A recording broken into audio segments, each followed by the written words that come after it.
All right, good morning. Welcome back to TwinStick Garage. My name is Mark. I like to work on old trucks, and today's going to be no exception. I'm going to continue working on little by little my 359 Peterbilt project. But before I do that, I just got back from vacation.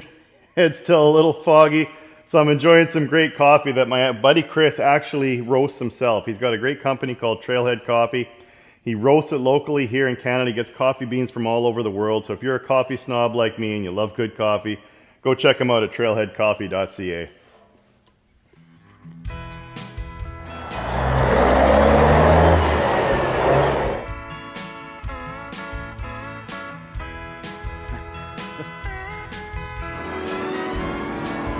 It's amazing that 50 years later,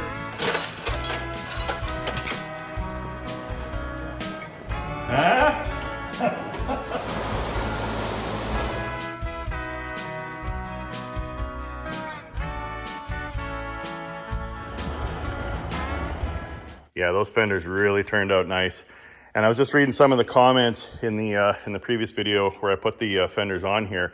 And a lot of people were commenting, oh no, you're supposed to have the airbags bagged all the way down to mount them. But that doesn't make any sense to me. I guess you could do that and then put a spacer in. But I really believe that they probably should be bagged up. The frame is level, and then you level the fenders and mount them that way. And just make sure there's enough space in there so when they're aired down like it is now, they're not laying on the tire. And a lot of people are also commenting, well, make sure you have enough space for the pull handle, which there's more than enough space there to reach underneath the trailer and pull it out. So I think where I got them is gonna work just sweet. But one thing I didn't, I kind of get going on my projects and I kind of have disregard for everything else, just kind of focused on the task. And I was grinding off the old mounts. I was shooting sparks at the sleeper. Now I did notice that when I was doing it, and I'm like, it's okay, because I've got, 18 layers of clear coat on here and there's no damage to the paint. But then I went, oh, I wonder if I hit the window. And I sure as hell did. So I've got all these little burn marks in the glass. So I've already emailed Brett. He's gonna order me up another piece of glass, and regrettably, I'm gonna have to replace that. Hopefully we can reuse the chrome ring, but I do have enough left over. So that was a bit of a lesson, and I'm gonna be punished. The hardest lessons are the ones you learn the most from, so I won't do that again, and I'll be much more careful when I'm grinding. And I hope you can do the same and learn from my mistake here, that if you're gonna be doing some grinding and shooting sparks at your nice new truck or newly refurbished truck, to throw a tarp over there and don't do any damage like I did. So plan today is going to be, well, I'll finish up my coffee, and then I think what I might do, I do want to get going on the interior. There's a lot that still needs doing here. Now, of course, the interior was already in here and already built, so it shouldn't be too hard to put it all back in. I've got a lot of cleanup to do, put the floor back in. Now, I would like to put tilt steering in this. One of the fans out there emailed me and he said, Western Star make a beautiful mid-2000s Western Star, make a beautiful column that fits in here and that actually has the tilt steering. Because of course, as I sit farther back, it's gonna be a longer reach to get up to the fixed position of the steering wheel. Another trick you can do is to just take this mount, put in longer bolts and set it farther back, and that'll just naturally tilt the straight stick or a straight steering column back. So I may consider that as well, but then it'll open up this gap here, so then you got another problem to fix. So I may add tilt steering down the road.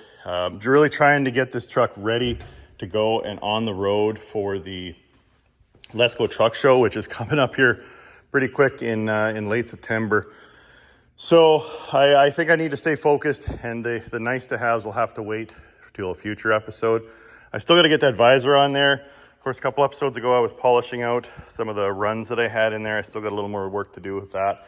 I might actually tackle that first, finish polishing out the other half of the drop visor. Well, it's not really a drop visor. It's kind of a skinny, old school classic visor that I got from Beger Industries, and mount that on there. I've still got to put in the mounts for the air cans on the side. I've got some trim to put around there. I do want to mount the new stainless steel steps from Beger Industries as well. He actually sent me some mounting brackets that I painted up in flat black to match the frame. Oh, still gotta put the exhaust in. Yeah, there's just everywhere I look on this truck, there's still a lot of little things that need doing. So I think with that, I'm gonna stop talking And like I always say, start working.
All right, so that got most of the orange peel out. I had a big old run in the side here that, as you saw, I scraped it with my shark, scraped it flat, and then sanded it, and then smoothed it all over with 3000 grit, and then just buffed it out. It was actually pretty difficult though, because it's hard to get in these tight spots with the buffing wheel. It was almost easier to buff the side of the bunk than this little panel. But I could see the reflections in the light there. It's not perfect, but I got most of the orange peel out. And at the end of the day, I don't even know how much orange peel you're gonna see, because it's gonna be behind the tint of the windshield. So I think that'll do. I'm gonna go ahead and mock this up now and see how it looks. All right, so this is gonna be the fun part, is putting this thing together and not scratching anything and trying to do this with only one set of hands. And the other challenge is gonna be this centerpiece. So this guy, these bolt together, and then it bolts through this mount. I'm just not sure which orientation it's supposed to be. And then I believe it's gonna sit here. So I hopefully can use one of those screws, and then I may have to drill another hole. Maybe what I might do is rivet this thing onto the bar and then screw the bar back on. So I'll try and put this together, mock it up, and see where this guy is gonna land, and then mark it out on the center bar.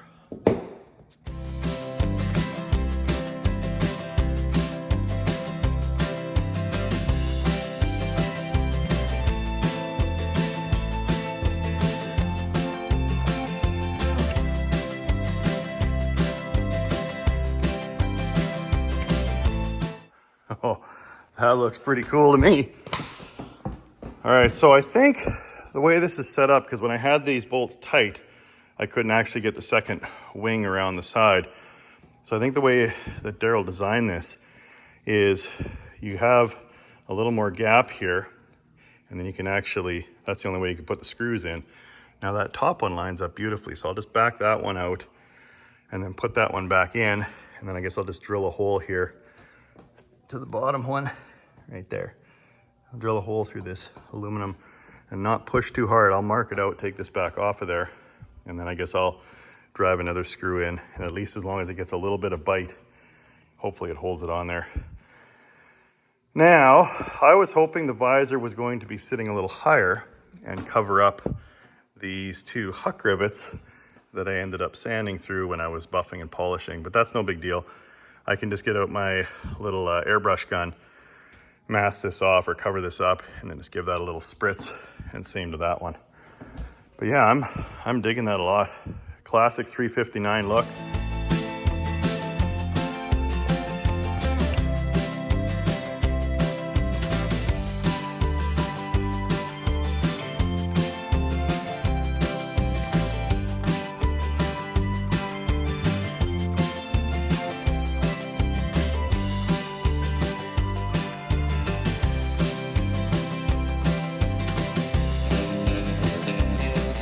So as I was drilling there, I realized I didn't want to actually go all the way through and put any pressure on the windshield glass and have that crack and have Brett may have to make a front one as well. So I took it off of there, and then as I got it down here, I thought, you know what, it might be better if I did a pop rivet on the bottom and then the screw on the top. That way this thing's a little more integral to the post. So I'll see if I can rivet this on here.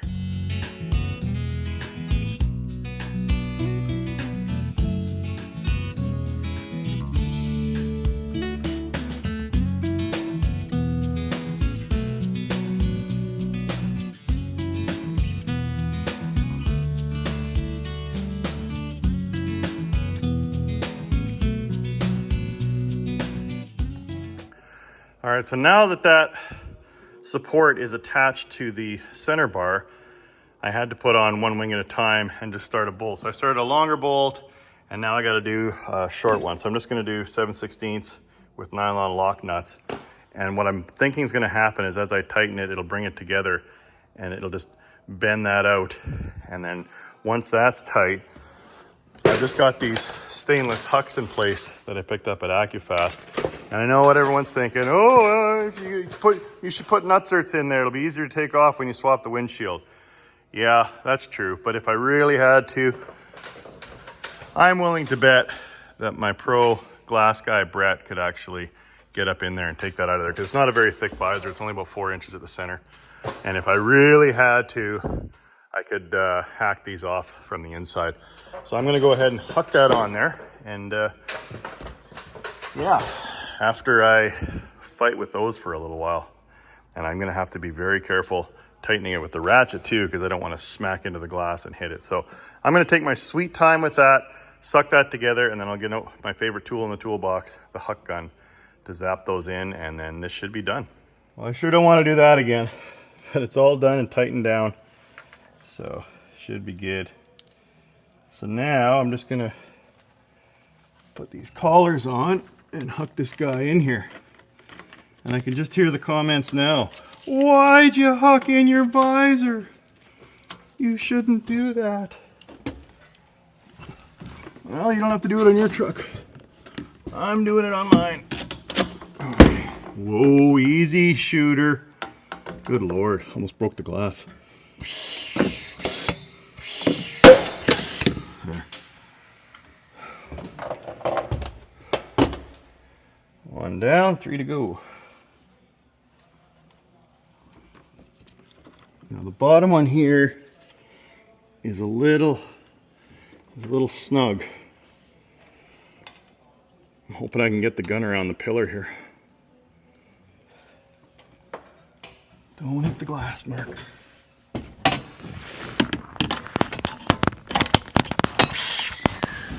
Oh shit, keep doing it.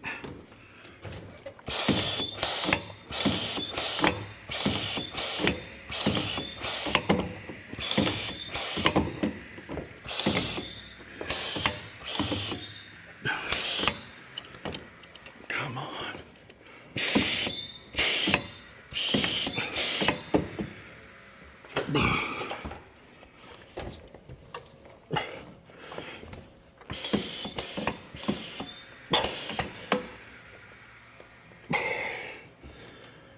Oh, struggling here.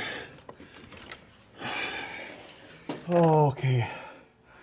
Man, some days it just flows, but today is not one of those days. I don't know. I just can't figure out why I can't get this guy done. It's just sitting there looking at me, but I think it's too close to the rubber.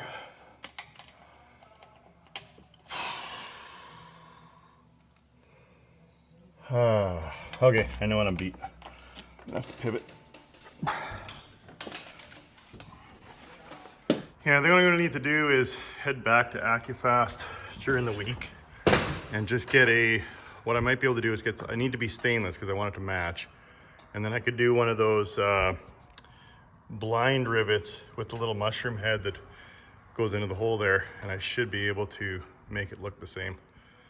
Damn it, it's just annoying that I can't get the gun in there past this rubber boot. I mean, I guess we could have put the visor on first, but then would have had a hell of a time trying to get all that chrome ring in there. So I think I did this in the right order, but it's looking cool. I'm digging it. I just wish I could finish it. All right, that looks pretty mean and polishes up pretty sweet, even though I'm 2 hucks short. Yeah, I'm digging that. All right, let's go inside and see what it looks like now that it's all finished up. Pretend I'm driving it. Oh yeah, sweet. Still see lots of blue. Doesn't take away from that.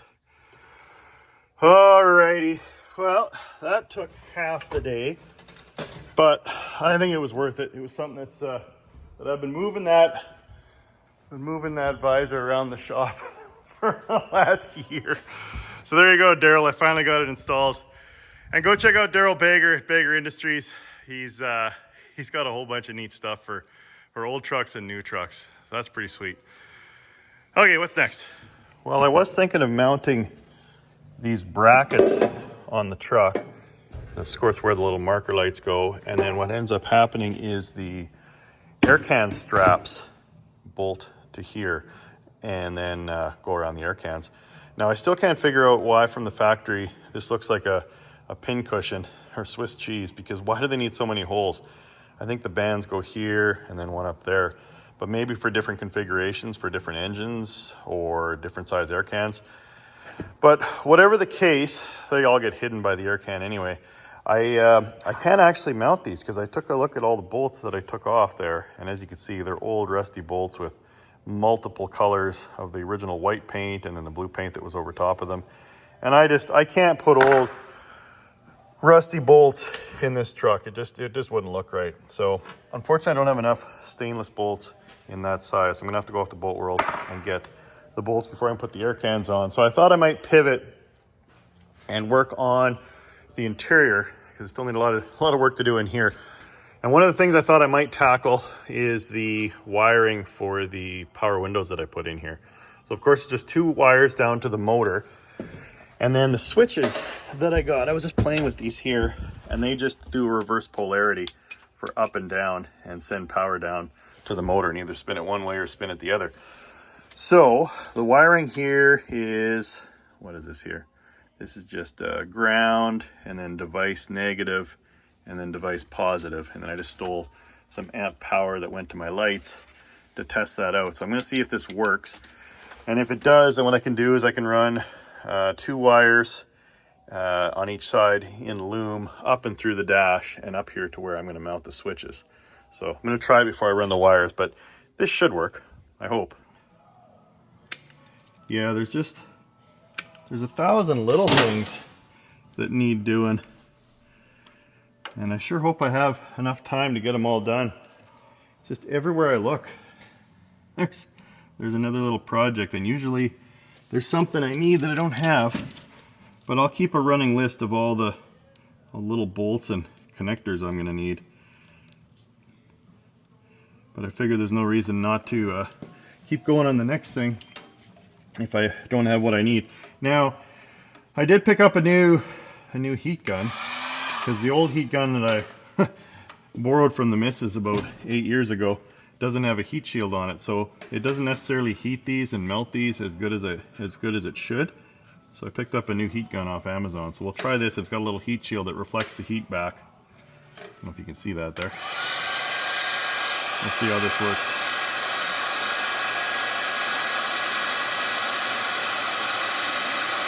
Oh yeah, this gun's way hotter than the other one.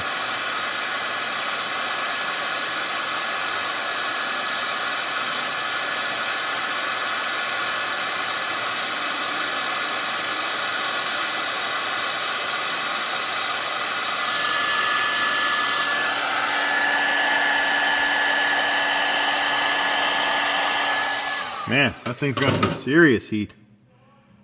Okay, that should work. I sure love these little connectors too. I find that they're pretty convenient. Now I have seen people in the comments, "Oh, don't ever use those connectors, they don't work." Yeah, I disagree.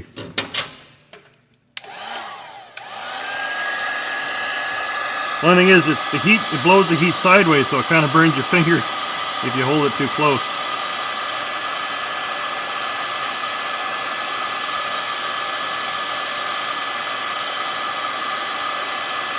Oh yeah, that works good. I just saw the solder melt through.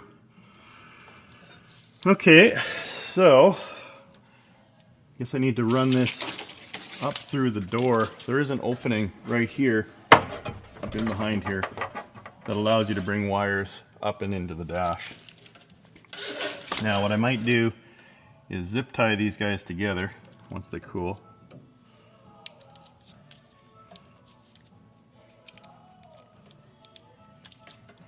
Yeah, maybe I'll just pull the wire. Come on, loom, slide. There, something like that.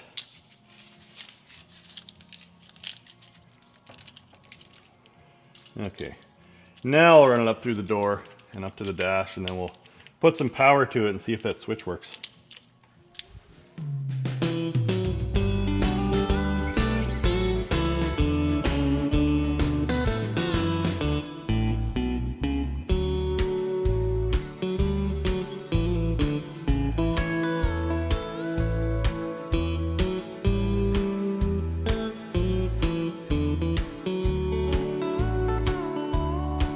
Now I also found the wiring for the signal light and the marker light on the mirror there. So you just run it up through, this little tube. So I figure I might as well get that done while I'm here. Come on, there it is. Come on, there we go.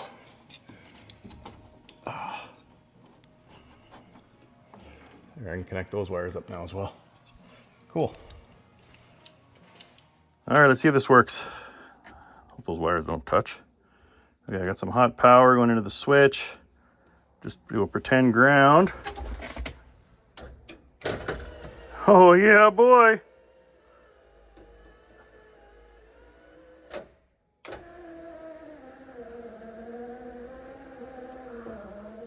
Ooh, she's working hard with that new felt. But it works. All right, $10 switch from Amazon. Okay, so I guess that works. So what I'll do is I'll finish wiring it all up properly and then do the same thing to the other door, run that through, and then find a new hot fuse power, and it should be good to go. Sweet. All right. That's enough work for one day. Let's see what's still left doing on the list to get the Peterbilt finished, or at least finished enough to take it to the show. So rebuild interior, install seats. Yeah, still gonna do that. Hook up lights. I still got some blue glow lights, the Perlux ones in the bumper. I'm still gonna install those step boxes, polish visor and install. Done. Polish sleeper corner. Oh yeah, that upper corner on the cab where I did some touch up there. Air can install, I need the bolts. Clean interior, washing carpet, fix flat rear passenger. Yeah, I had a slow leak in one of the tires there, and when I went to fill it up, I guess the old corroded original valve stem just broke off. So that was going to be a problem anyway going down the road at some point. So I got to take the wheel off and get that fixed. Fix airbag issue. Yeah, I believe I've sorted it out. I got a new air valve, and it still didn't work. But what was happening was the original owner, the group that I bought it from, Sean and his dad, they were running the air through some sort of relay, and I think what ended up happening was that either got corroded because it's original and it got just plugged up, so it wasn't allowing air to pass. So I just bypassed that because I was like, there's no reason for it. You can just run air from the leveling valve into the bags, and when I did that, it worked. But I need some more brass. Again, need a bunch of little things to finish up the truck, but it filled up the bags, no problem. So at least I solved the problem. Wire power windows, done. All right, finished doors. Yes, I got to put the panels on there. Remove and sand and paint primary air tank. Yeah, so I'm debating if I want to, the air tank underneath the driver door, I'm debating if I want to sand that down because it's aluminum. I could sand it really smooth and then get out the buffing wheel and make it shiny. I think that would look the best. But I could also just mix up what's left of my Montana blue paint and paint it. So I haven't decided what I'm going to do with that tank yet. And then polish the breathers, put the deck plate on the pogo stick mount and the air lines, reconnect those at the back. And then I think that's just about it. So I'm probably only, well, I'm probably three or four episodes away from having the truck finished, or at least finished enough to take to the truck show. So I'm really excited about that. So hopefully by it's going to be close. I'm in August now. I've still got a month and a bit to get to the Lesko truck show, but I'll get there. Even if I have to work some evenings, I should be able to get that remaining list done. So no big deal there. What else do I want to do? Well, I want to open the mail. I got to grab my little knife. Hang on. The wonderfully generous TwinStick fans out there have sent me some mail. So what do we got here? TwinStick Garage. If you want to send TwinStick something, is the address, my P.O. box address, is down below in the description. Now this is from the UK, but I don't see any name on it. Maybe there's something inside. Oh, look at that. Truck power, heavy duty, Kenworth. Oh, isn't that nice? Mark, I saw this and I thought of you and your videos. Enjoy. Westway Games. Well, thank you so much. I really appreciate that. That's really cool. I'll find a special spot in the shop to put that up. And I got something from D. Curry in, I don't know, this doesn't say where it's from. Looks like Canada, based on the postal code. So thanks, D. Curry. Oh, look at this. Cool. Hey, Mark, here's a little something to go with the old school cool in your shop. Finally got caught up on all your episodes. Glad to see you got the Bandit car I sent you. Oh, thanks so much. Can't wait to see LBL finished. David Curry out of Saskatoon. Well, thank you, David. That's awesome of you. What do we got here? Oh, look at this. A Kenworth knife. Oh, isn't that sweet? That's awesome. Thanks, David. Where's the lock? There's usually a lock to let it go. There it goes.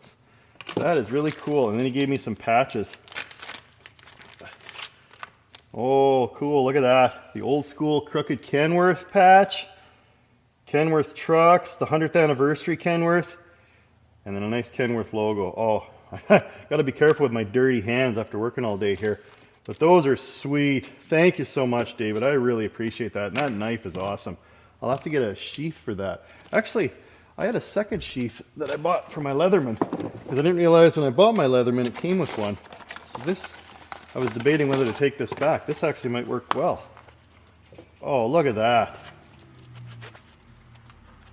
Ah, perfect, perfect. See, that's why you keep stuff around the shop. You never know when you're going to use it. All right. This is the Canadian contingent here. We got Smitty from Chilliwack, BC.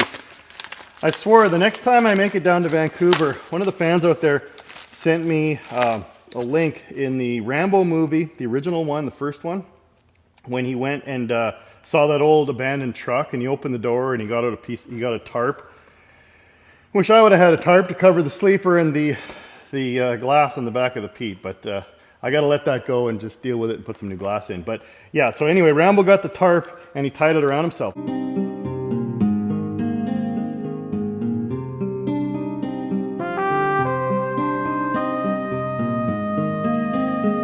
That truck is actually still sitting there. I believe it's somewhere outside of Abbotsford. So next time I'm in the BC area, I definitely want to go do an on the hunt and find that old truck. Hopefully it's still there. Oh, look at this. A Bandit and Snowman t-shirt. Oh, look at that. Snowman on the back, Bandit on the front. That's beautiful. I really appreciate that. Have old TwinSticks looking sharp. Thanks again, Smitty. And then this last one is from Larry. Now, I'm pretty sure I know what Larry sent me, because he gave me kind of a preview. And he was really worried about it making it here undamaged. Now, this is an incredibly generous gift to the TwinStick Garage. Let's see, hopefully it made it. Okay. Well, the wood's pushed in a little, but I think it should be good.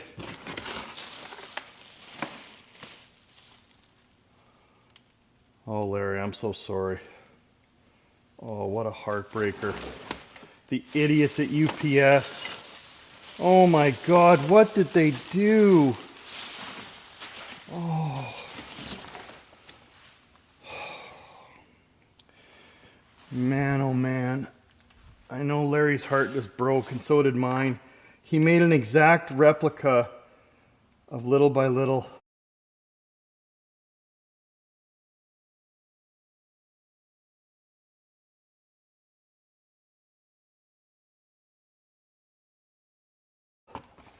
And it's nothing but, my God, the engine even blew out of it. Oh, that's just disgusting. Can't you guys read? It says extremely fragile. Oh, what a heartbreaker. I was just going to cherish this. He worked so hard. He had to make custom pieces to match the truck. He's even got Peterbilt and the cat logo underneath. Oh, Larry, I know how hard you worked on this and how many hours you put in. He made an exact version. He's even got twin sticks in the cab. Oh boy, does that ever suck? Well, I wonder maybe I could send it back to Larry because all the pieces would be here. God, that sucks.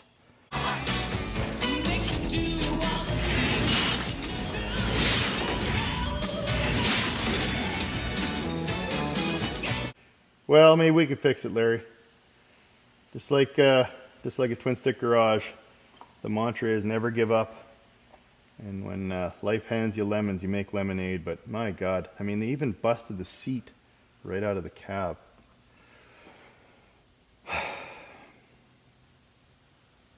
Yeah, shitty. All right, well, that sucks to end the episode on such a disaster. But I did want to thank some of the new patrons, some of the folks that are supporting the channel in other ways. I got some patrons here. I got Homer Myers. Hope I'm saying all the names right. Hunter Beeler, Seth Osborne, Luke Bowden, Tyler Durante, Hunter Derez, Mord Raso, Chaden Watkins, Blake Larson, and I saw today that my buddy Todd Woitis actually signed up for Patreon as well. So thank you so much for your support. I really appreciate it. It helps keep these projects going. Without it, they'd all be dead in the water. And yeah, with that, I'll wrap it up there. What an unfortunate incident, but maybe we could fix it. I'll get in touch with Larry, and let's see what you can do. I've got a challenge for you. So with that, I'll wrap it up there. Hope you enjoyed the episode. Thanks again for watching. See you in the next one. And like I always say, don't ever forget, if you got it, truckers brought it.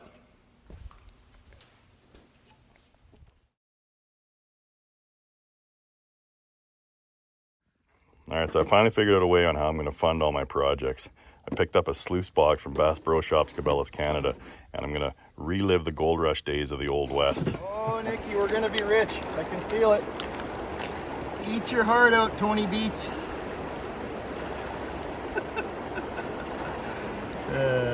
Any gold in there?